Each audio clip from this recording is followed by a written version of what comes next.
एक रात की बात है जब चांदनी रात की छाव में एक गांव में एक नए आवास में एक परिवार आबाद हुआ। इस नए घर की कहानी में कुछ ऐसा था जो इस परिवार को कभी नहीं भूलने देता।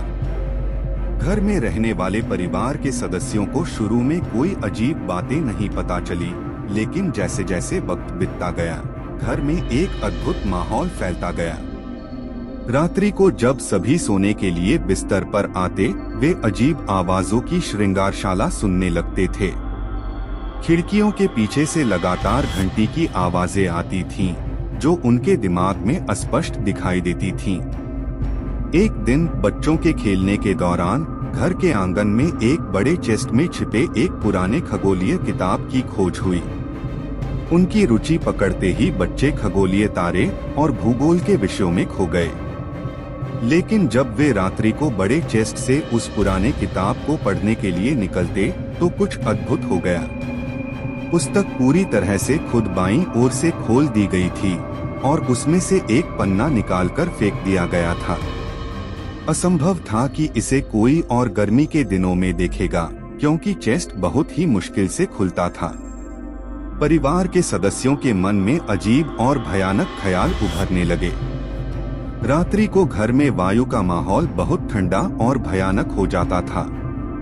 वे भूत प्रेत और शापित आत्माओं की उम्र और उनकी कहानियों के बारे में सोचने लगे।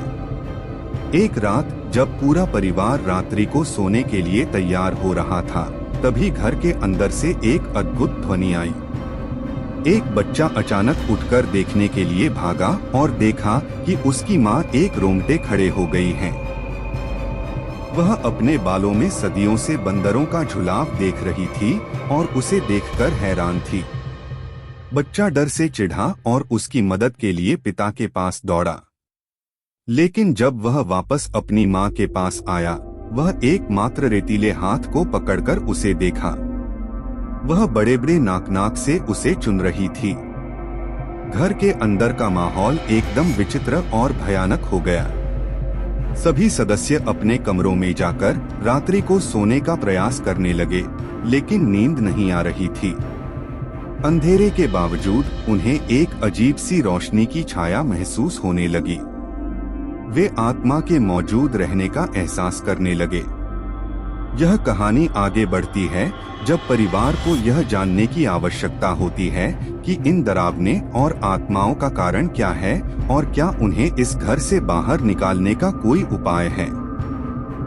क्या उन्हें यह रहस्यमय और भयानक घर छोड़ने में सफलता मिलेगी या उन्हें इस भूतिया मकान में फंसे रहना होगा। यह सब बताने के लिए तुम्हें इस कहानी को आगे पढ़ना होगा।